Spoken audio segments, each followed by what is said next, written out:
हम श्रीमद् भागवत के चतुर्थ स्कंद के 28वें अध्याय Puranjan becomes a woman in next life पर चर्चा कर रहे हैं। कल हमने देखा किस प्रकार से पुरंजन जो अगले जीवन में वैदर्भी बन जाते हैं, उनका विवाह मलय ध्वज से होता है और मलय ध्वज से उनको एक पुत्री और 7 पुत्र उत्पन्न होते हैं।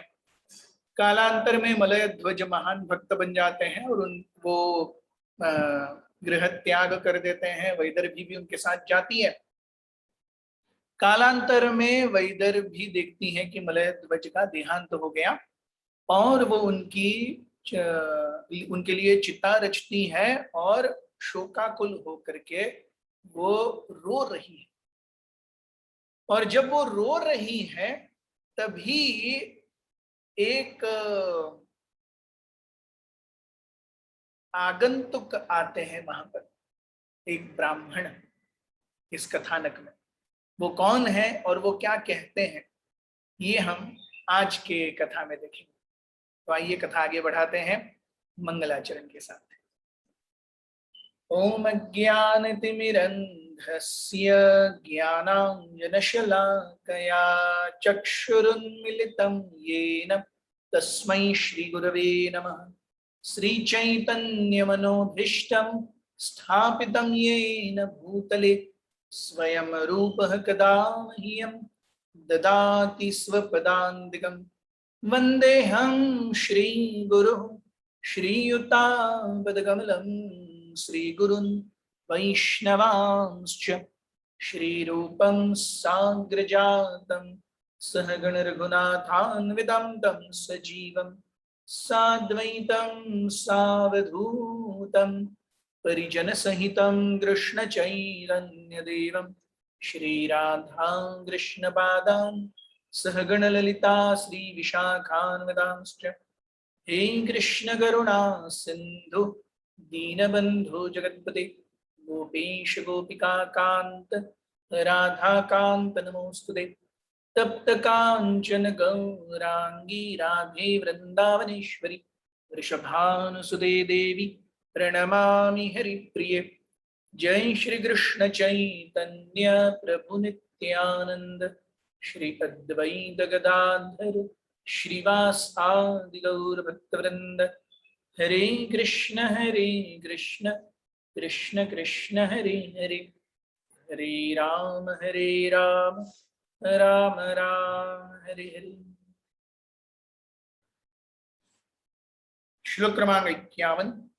तत्र पूर्वतरः कश्चित् सखा ब्राह्मण आत्मवान् सान्त्वयन् वल्गुनां साम्ना तामाहरुरतिं प्रभु। My dear king, one Brahmana who was an old friend of King Puranjana came to that place and began to pacify the queen with sweet words. तो जब वैदर्भी रो रही थी तो उनका शोकाकुल मुख देख करके, उनका विलाप सुन करके एक ब्राह्मण जो कि मलय ध्वज के अत्यंत करीबी मित्र थे वो वहां पर आए। तो ये जो ब्राह्मण है, जो मलय ध्वज के मित्र हैं, ये उनका आगमन बहुत ही महत्वपूर्ण है। श्रील प्रभुपाद जी कहते हैं ये जो ब्राह्मण मित्र हैं ये भगवान का रूपक है। सो दैट ब्राह्मण friend, a friend of Malay ध्वज। मलय ध्वज कौन है? भक्त है। सो भक्त के साथ हमेशा भगवान होते हैं। सो वो जब भक्त ने शरीर छोड़ दिया और वैदर्भी विलाप कर रही है तो भगवान का आगमन होता है वहां पर उस ब्राह्मण के रूप में इस कथा में। सो हम देखते हैं कि भगवान कभी भी अपने भक्तों का साथ नहीं छोड़ते किसी भी अवस्था में। जब तक भक्त स्वयं से अपने आप अनायास ये भगवान को बार बार नहीं बताए कि भगवान आप मुझे नहीं चाहिए, तो एक भक्त जो भक्ति भावना भक्ति मार्ग में आ गया उसका क्या करना इसका रूपक है कि वो भगवान से कहता है कि भगवान आप मुझे नहीं चाहिए। अगर उसके माला नियमित रूप से नहीं हो रहे, अगर उसके नियमों का पालन नियमित रूप से नहीं हो रहा और अगर वो भक्तों के बीच में पॉलिटिकली राजनीति वगैरह कर रहा है, इसका अर्थ है वो भगवान को कह रहा है भगवान आप मुझे अपने जीवन में नहीं चाहिए. So someone who does not do one's prescribed rounds of Hare Krishna Mahamantra, someone who is not very keen on following the principles of devotional service, and someone who is politically motivated and causes friction for one's self gain, इसका अर्थ है वो भगवान से कह रहा है भगवान आप मुझे अपने जीवन में नहीं चाहिए. This is for a practising devotee, एक भक्त जो अपने जीवन में भक्ति के मार्ग पर चल रहा है उसके लिए. सो जब तक हम अपनी साधना, सेवा और भक्तों के प्रति अपने व्यवहार को ठीक रखते हैं, भगवान बाकी सारी चीजें एडजस्ट कर लेंगे. लेकिन ये अगर नहीं हो रहा तो बेसिकली हम भगवान से कह रहे हैं भगवान आप मुझे मेरे जीवन में नहीं चाहिए, फिर भगवान आकर के भी क्या करेंगे?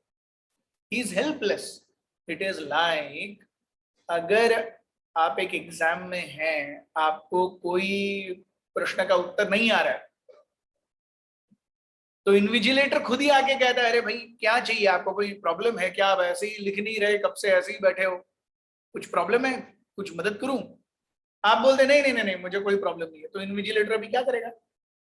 ऑफकोर्स ऐसा होगा नहीं, लेकिन ये मतलब कहने के लिए कि हम अगर भगवान को छोड़ देंगे, भगवान कभी भी अपने भक्तों को नहीं छोड़ते. yes. एक नास्तिक व्यक्ति के हृदय में, एक मायावादी के हृदय में, यहां तक कि विष्ठा के अंदर घूमने वाले कीड़े के हृदय में भी भगवान. भगवान हर जगह है, भगवान कभी भी हमारा साथ नहीं छोड़ेंगे.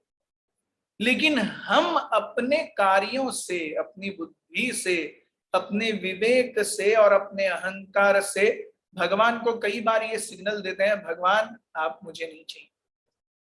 So one should be very very very, एक व्यक्ति को हमेशा सोचना चाहिए कि वो जिस प्रकार से कार्य कर रहा है, जिस प्रकार से सोच रहा है, वो भगवान को क्या संदेश दे रहा है.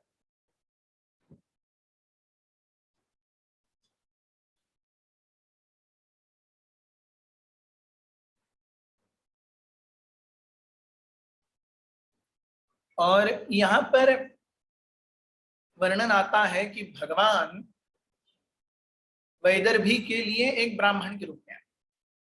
तो भगवान अपने स्वरूप में क्यों नहीं आए, ब्राह्मण के रूप में क्यों आए? तो श्री विश्वनाथ चक्रवर्ती ठाकुर कहते हैं कि जब तक एक भक्त बहुत ही ज्यादा हाईली एडवांस्ड नहीं होता, तब तक भगवान के निज रूप का वो दर्शन नहीं कर सकता. सो भगवान उसके जीवन में फिर अपनी मदद किसी न किसी रूप से भेजते रहते हैं. Till the time one is very very serious in Krishna consciousness, then Krishna personally intervenes. If Krishna sees that a person is not so very interested, highly advanced नहीं है वो, तो वो अपने माध्यम से कहीं ना कहीं से तो hints देंगे उसे इस तरीके से.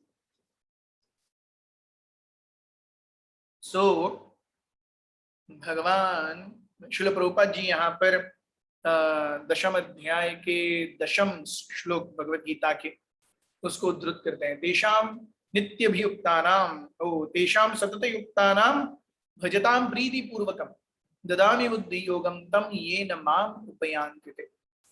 तो तेषाम नित्य अभियुक्तानाम, जो सतत रूप से अभी अर्थात पूर्ण रूपेण, युक्त योग में स्थित है, जो सदैव पूर्ण रूप से योग में स्थित हैं, अर्थात उनके जीवन में भगवान को प्रसन्न करने के अलावा उन्होंने कोई और चीज रखी ही नहीं है, इस अवस्था को युक्त वैराग्य कहते हैं.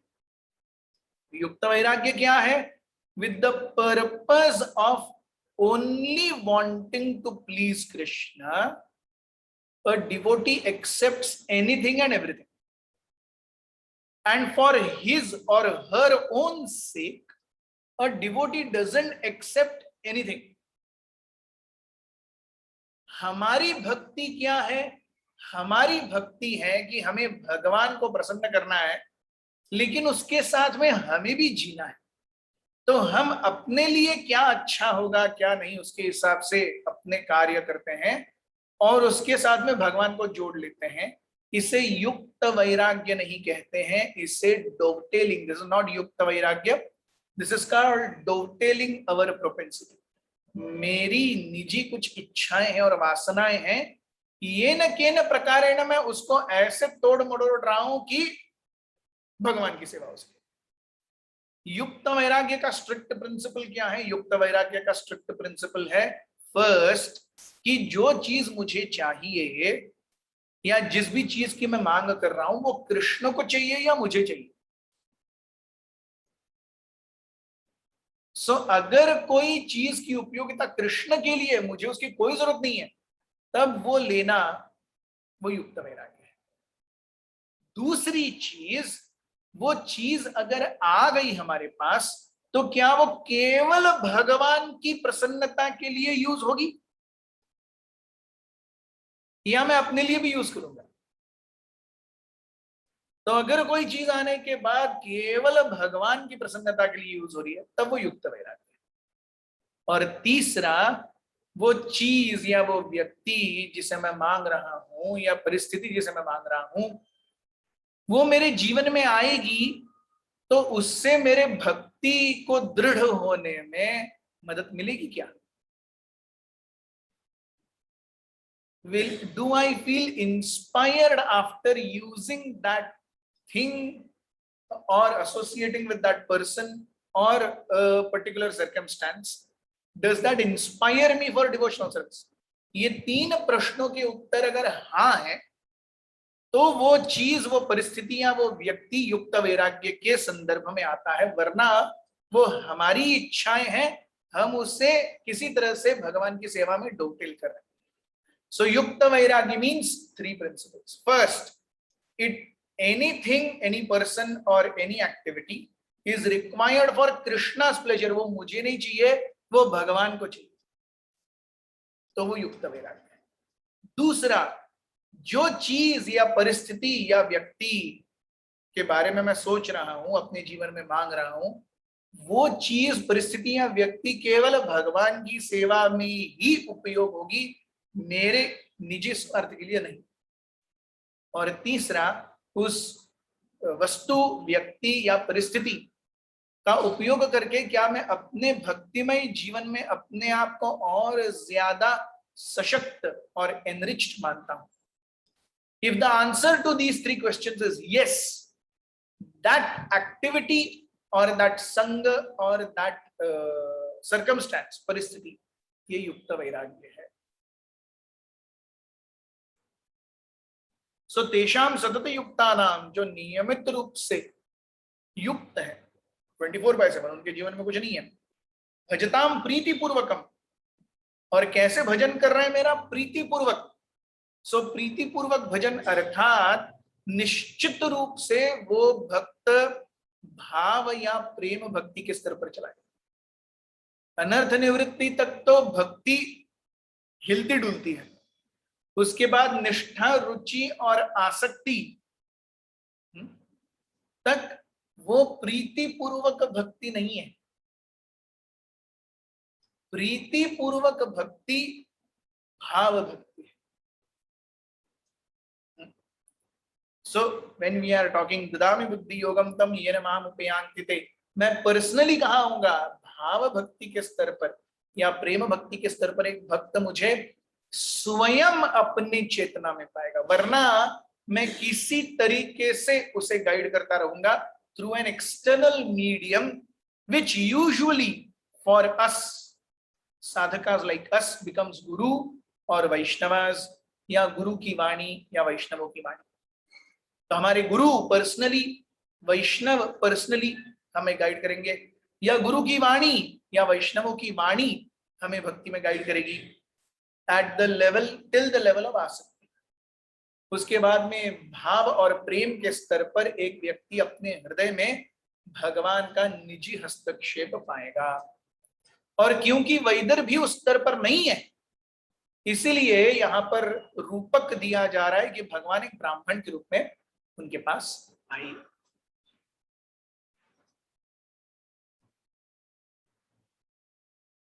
तो ब्राह्मण ने क्या कहा? श्लोक क्रमांक 52। ब्राह्मण उवाच कात्वं कस्यासि को वायं शयानो यस्य शोचसि जानासि किं सखायं मां येनाग्रे विचचरथः। The Brahmana inquired as follows: Who are you? Whose wife or daughter are you? Who is the man lying here? It appears you are lamenting for this dead body. Don't you recognize me? I am your eternal friend. You may remember that many times in the past you have consulted me. तो ब्राह्मण आगे कहते हैं, क्या आप मुझे पहचानते नहीं? आपने बहुत बार पहले मेरी शरण ली है, आपने बहुत बार अपने निजी प्रश्न मुझसे पूछे हैं। आप इस मृत शरीर पर शोक कर रहे हो, क्या ये मृत शरीर शोक करने योग्य है? क्यों आप अपने आप को भूल गए हो और क्यों आप मुझे भूल गए हो?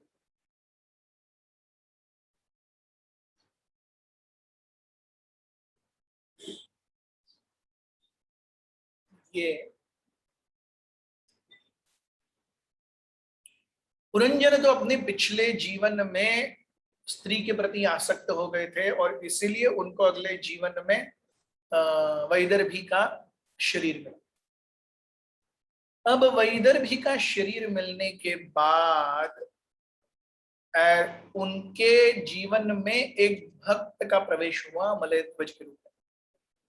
And it is because of the presence of Malay ध्वज कि भगवान ब्राह्मण के रूप में उनके जीवन में आ रहे हैं। द इंट्रोडक्शन टू कृष्णा और Krishna consciousness for any living entity happens only through devotees. भगवान या भक्ति के मार्ग से एक जीवात्मा का जो परस्पर संबंध स्थापित होता है वो केवल और केवल एक भक्त के माध्यम से होता है। और किसी भी तरीके से एक जीव भक्ति या भगवान के संपर्क में आ ही नहीं सकता।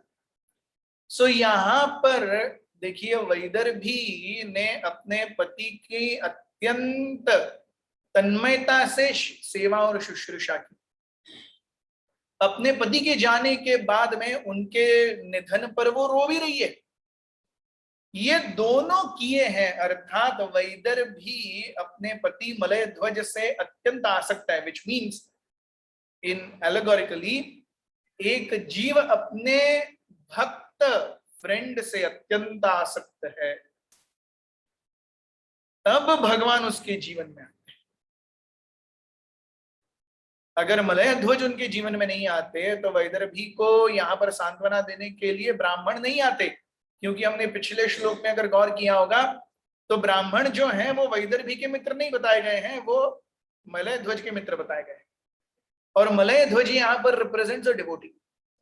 सो because Vaidarbhi is connected to a devotee, that's why Krishna is coming and consoling Vaidarbhi.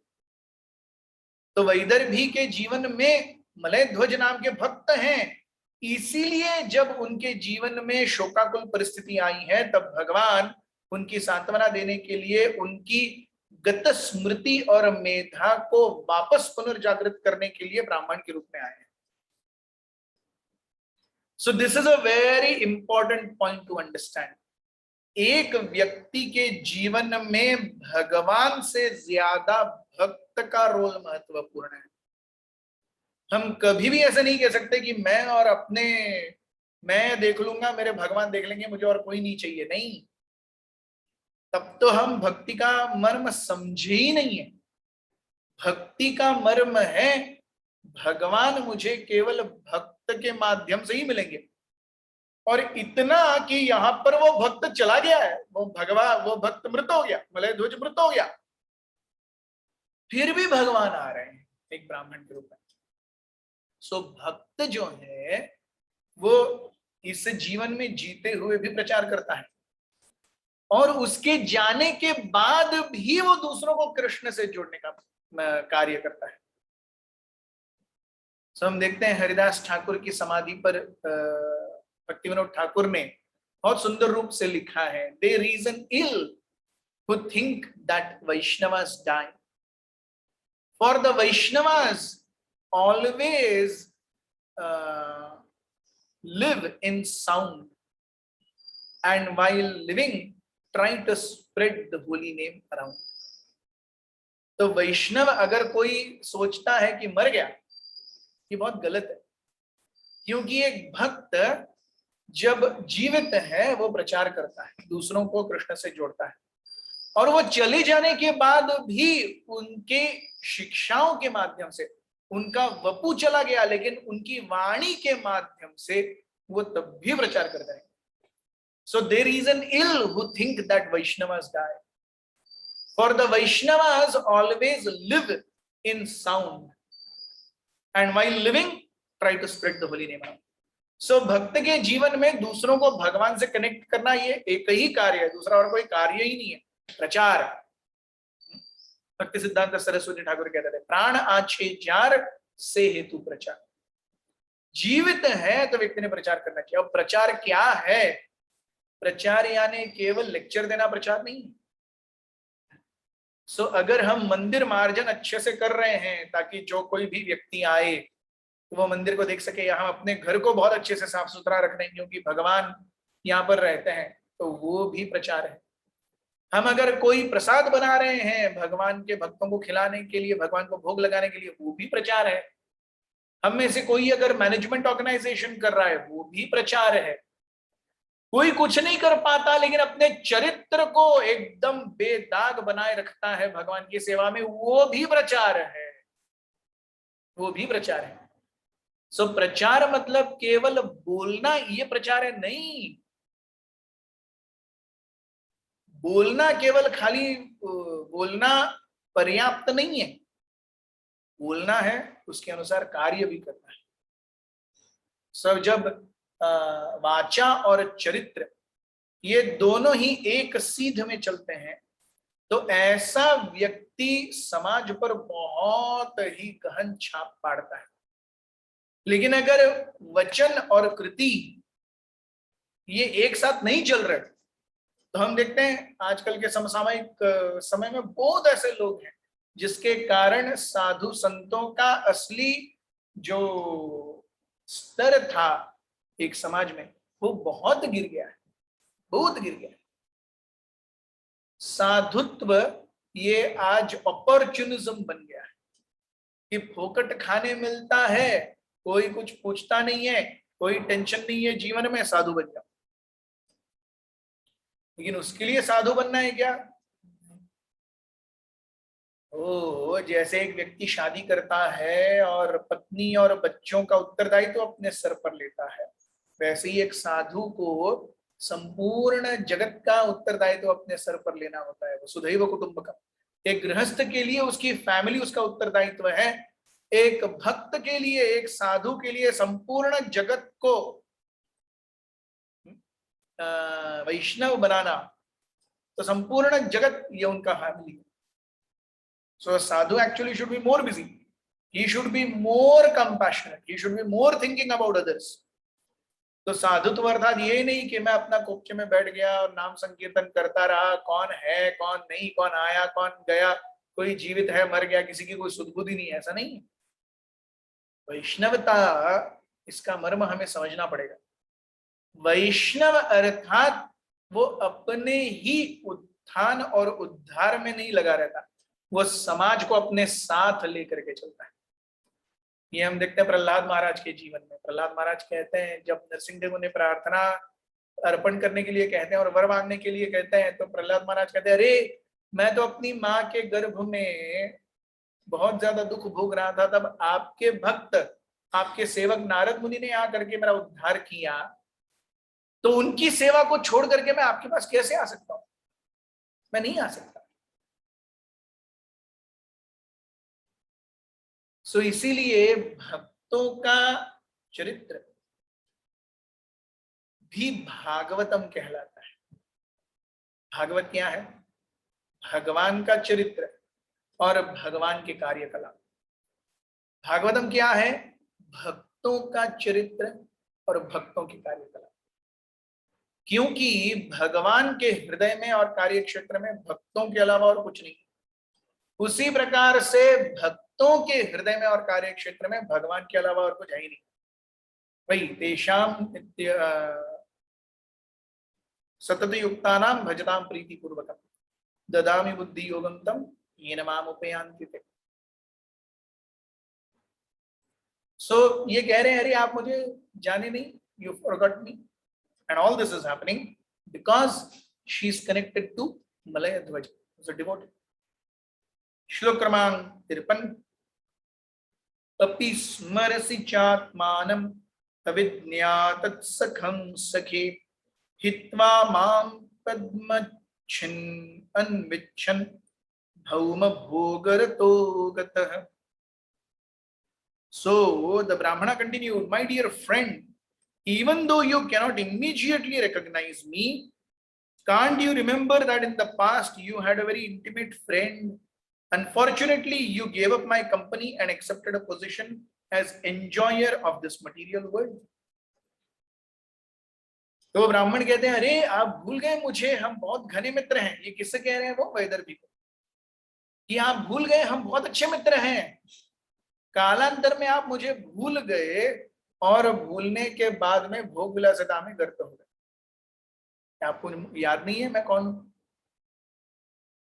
हम देखते हैं एक जीव जब मां के गर्भ में होता है तो वो प्रार्थना करता है भगवान से। तो भक्ति विनोद ठाकुर बहुत सुंदर रूप से एक भजन में कहते हैं, भक्ति विनोद ठाकुर भूलिया तुम्हारे संसारे आसिया, इस प्रार्थना में बहुत सुंदर रूप से कहते हैं, भूलिया तुम्हारे संसारे आसिया ये नाना विध व्यथा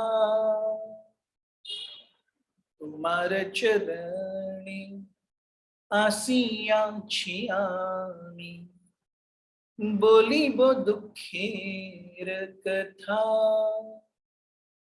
भक्ति विनोद ठाकुर कहते हैं भूलिया तुम्हारे संसारे आसिया, आप मुझे भूल करके इस भौतिक संसार में आए हैं। यही चीज यहाँ पे बताई जा रही है कि हे पुरंजन, हे Vaidarbhi, unfortunately you gave up my company and accepted a position as enjoyer of this material world. So भक्ति विनोद ठाकुर कहते हैं एक बालक जब अपने मां के गर्भ में होता है उसे इतनी अतोनात पीड़ाएं होती हैं, वो प्रार्थना करता है भगवान से, भगवान मुझे यहां से निकालो बाहर।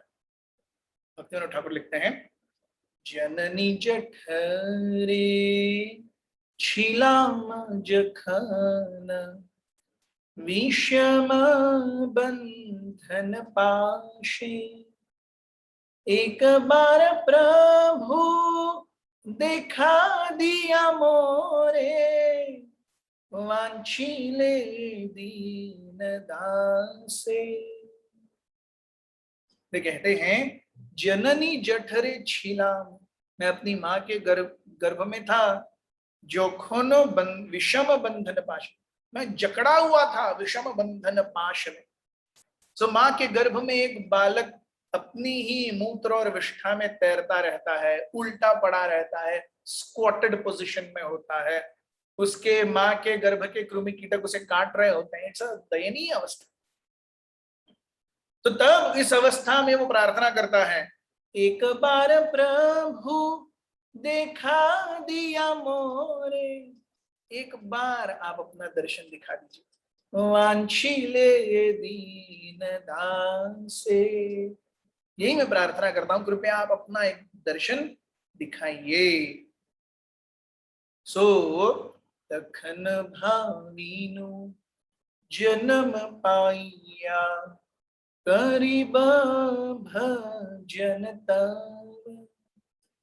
बालक अपनी मां के गर्भ में भगवान को प्रॉमिस करता है, तखन भावीनु जन्म पाइया करीमु भजन तब, अगर आप मुझे इस दयनीय अवस्था से बाहर निकालेंगे मैं आपका भजन करूंगा, निश्चित, दिस प्रॉमिस। बट जन्म होइलो पड़ी माया जाले, ना होई लो ज्ञान लवा। जैसे ही माँ के गर्भ से बाहर आता है माया जकड़ लेती है। ना होई लो ज्ञान लवा, वो भगवान को अपनी दी हुई प्रॉमिस भूल जाता है। यही चीज भक्ति विनोद ठाकुर बताते हैं और यही चीज यहाँ पर श्लोक के माध्यम से बताई गई है। It is very difficult.